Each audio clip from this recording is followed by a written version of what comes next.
Yeah, welcome back, guys, to another video. I had a I had a commenter on one of my videos that I just made. The video that I made was called the it was my reaction to Coach Prime's new defensive coordinator hire, Robert Livingston, and I mean I wasn't trying to put a positive spin on it. I was just putting a realistic spin on it. I think that sometimes experience is overrated, and sometimes youthful exuberance and youthful energy and youthful spirit mingled in with a person that has experience on the NFL level accounts for something. But I'm going to read to you what the commenter said. His name is at Jake Montejo at Jake Montejo. And thank you for contributing to the channel, Jake. I appreciate your content. And I appreciate your comment. And this is not me going at you. This is just me dialoguing. And I think that some of the points you made up in your comment made a lot of sense. You said that the hire is all suspect. You know, it says all suspect to you. You said Kelly Leavin, which was the ex defensive coordinator. You said Kelly leaving for a position Kelly leaving for a position that is a demotion, not a full time defensive coordinator, but a co DC role. That's an I role, and getting this new DC who's never play called before, never been a DC, never been a defensive coordinator on any level. That's not an upgrade. That's a gamble. So if you understand what Jake is saying here, he's saying that the fact, and that's what I had said that too earlier on. I said the fact that the defensive coordinator, and people will call me a hater that I don't know what I'm talking about, that he just rather leave to his alma mater, but it was a demotion. It wasn't a lateral move. He's not going there to be the head defensive coordinator. It's a co-defensive coordinator role. So it's a demotion. You know, in careers, I don't care who your alma mater is. You don't in life. It's about your career. Staying loyal to your alma mater versus climbing up your career path is which one is more important? I would believe that climbing your career path is more important. So that was alarming to me because I said to myself, okay, you are already the head defensive coordinator there at Colorado Buffaloes. Okay, first season didn't go too well. We get it, but you guys are in a process of a rebuild. The fact that he jumped ship to go to another school, take away the term alma mater. It doesn't matter. People aren't leaving jobs to go to be demoted. Like right now in my career, I'm not going to leave my job to go to a lesser job. And at Jake here, Jake makes a good point. It makes a good point. So the reason why he's bringing that up, he wants us to reason deeper than what's on the surface. He's saying that something is wrong in that locker room. Something is wrong with that team dynamic. Amidst all the all the attention that they're getting through the social media outlets, their channels, players having their own personal channels, and everybody keeping up with the Colorado Buffaloes as if they were the Kardashians, because everyone's keeping up with them like people are keeping up with the Kardashians. It should be called keeping up with the Sanders. And he's trying to say here, Jake is trying to say here, a guy leaves who's already the defensive coordinator. He leaves, goes to another school or goes to another university, and it's a lesser role. He's He's tagging along. He's He's not even the head. He's the to the head. It's almost like an assistant coordinator to the defensive coordinator, right? So that is a demotion. Now, I don't know about the pay and the contract. To me, you follow the money, but I doubt that his salary there is higher than the salary he was getting paid at Colorado University. All right, so that's number one.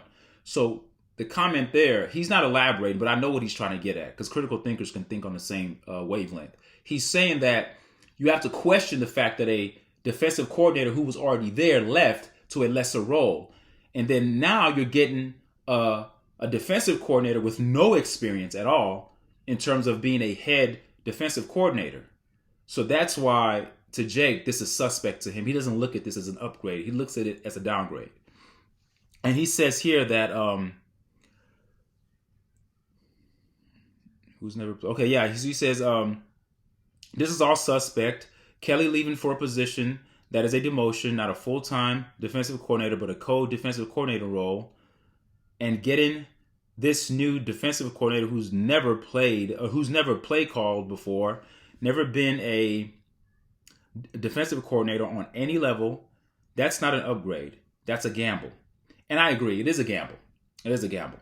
But this is where I slightly disagree. It's a good gamble. Certain things in life are bad gambles.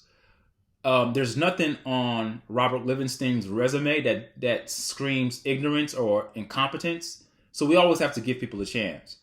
In the past, the traditional approach is always to get somebody who has a wealth of experience, that has a wealth of knowledge, but most of those guys are already taken. You remember, it took Coach Prime a while before getting a defensive coordinator, but he was very adamant about getting somebody from the NFL. With that being said, there are good gambles and bad gambles. I think this is a good gamble because I look at his youth, okay, and I look at the fact that he's been in the NFL level. Like, if he was just another guy that was in college and young and didn't have an experience as a defensive coordinator, then that's a bad gamble. But when you've been at the highest level and you've been on the defensive side of the ball, now of course I understand calling defensive plays is different than working with defensive backs, but it doesn't take a rocket scientist. If you're already immersed into the NFL program and you've already been a football player yourself, it shouldn't take him that long to get the grip of the system. The disadvantage here is not so much him. I think the hindrance that's going to come to Robert's initial start as a defensive coordinator is not his fault. He's getting a very late start. Remember, the season ended months ago. About what? We are in now. What are we in? We're in March right now. So the season's been over with about a couple of months now, right? So imagine if Robert Livingston had a head start and it was already in the system. Let's say as soon as Coach Kelly left and they plugged Robert Livingston in, he would have had all this time to work on his philosophy, see the kind of players that he's getting in through the portal. All right, he would have a say-so of what type of defensive players that he wants. He hasn't had that opportunity. So I think we also have to judge him on the curve as well. Earlier on another video that I made, I said we also have to judge Coach Prime on the curve. I know a lot of you guys don't want that because you guys want to see him not necessarily fail, but you don't want people to give him the excuses. But I'm not giving excuses. I'm being very realistic here.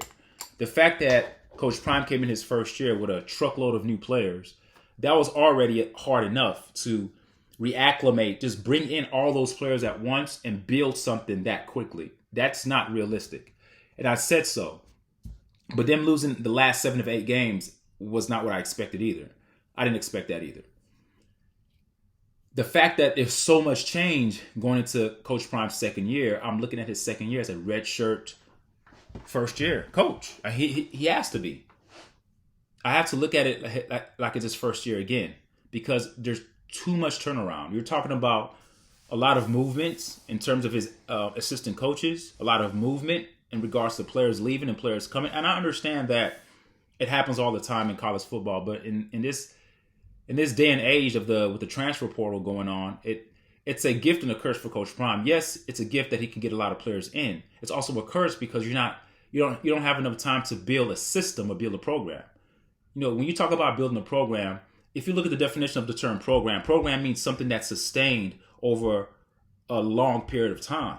If you're trying to build a program, you need certain foundational pillars to be intact. Number one, you need good players. We understand that. But you need good players that stay there, all right?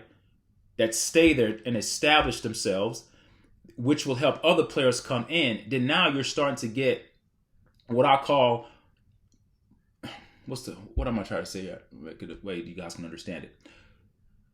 It's not so much the coaches that are bringing in the type of players they want. When you have strong foundational pieces in terms of your player personnel, that becomes your recruiting tool as well. Yeah, the recruiting part of the coach going out there to recruit plays, that's 50% of it. But when you've established a certain type of program in regards to the type of players you have, players who are in high school will look and see themselves in those players and say, hey, that guy, he's kind of strong. He does this. I could do that. I want to go there because whatever he's doing there they're reaping success off of that. I want to go there and plug myself into that. That's how you build a program. But when you have players that are leaving, players coming, players leaving, players coming, it's too much movement. That's not sustainable. This is not, it doesn't work that way. And most players that are hitting the transfer portal are not most likely the best players on their team. They're probably players who are not getting enough playing time, players that are probably, in the depth chart are probably at the bottom. They're good players, don't get me wrong, but you don't find too many top-notch players of top 5A conference football. Power 5 conference football teams that are leaving their teams to come join another team. Usually players who hit the portal or players who are not satisfied with how they're being used.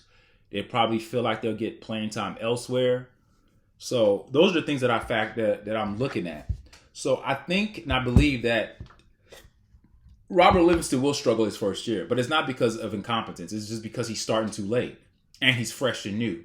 So it's a gamble, but it's a good gamble in my estimation. It's a good gamble for the long haul. But the thing is Coach Prime about the long haul. On my channel, I gave a poll about what you guys think in regards of what you think, about Coach Prime's tenure at Colorado. Do you think he's going to stay for his full 5-year contract? Will he leave before his contract is up? And most of you guys said that you think he'll leave before his contract is up. Now, that's just a poll. That's just people's opinions. It doesn't mean that what we think is set in stone.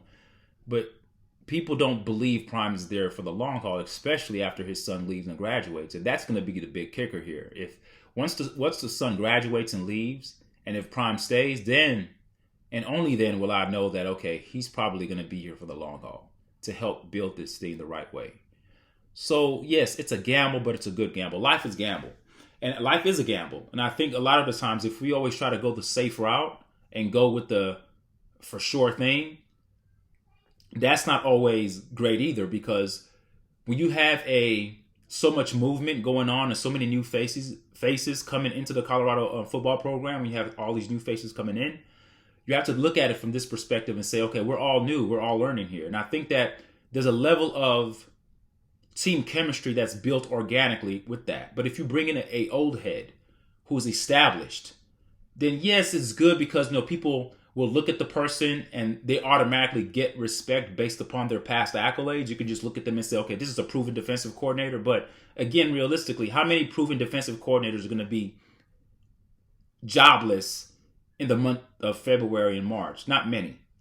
So I think that this is a good hire, and the fact that he's young.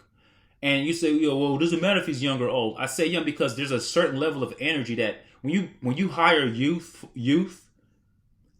it's huge, because he's not coming in, I've been there, done that. He's coming in like, I have something to prove.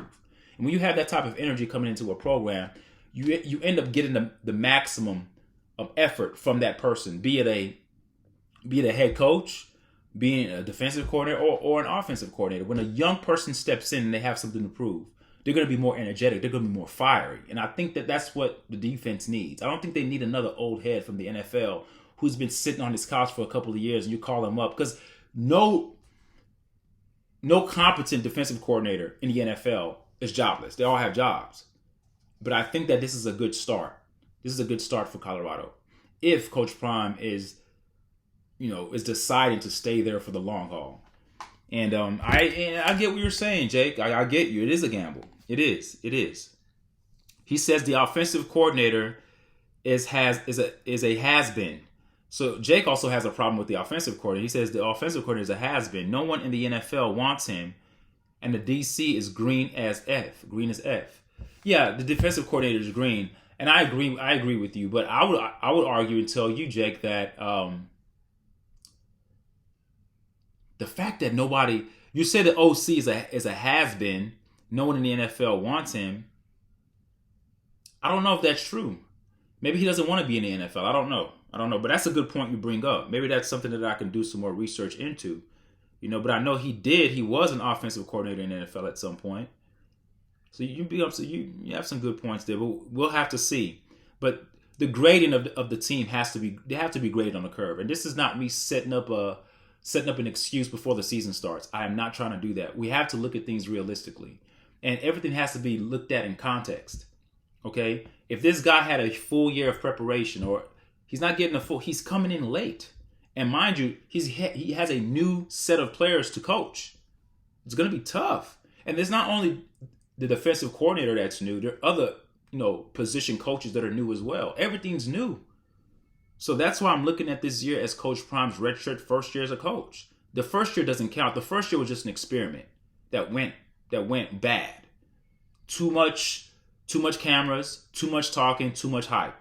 And I think once reality sets in and they're moving into the Big 12, now I think this is a humbling moment for Coach Prime. He may not admit it, but all the changes that happened, he took it well. On camera, he speaks of it like it's not a big deal. But I really hope that it humbled him to a certain degree to understand that this is a crawl before you walk kind of thing. This is a crawl, and then you walk, and then when you walk, you jog, and when you jog, you run, and then when you run with a full sprint. It takes time. It really takes time.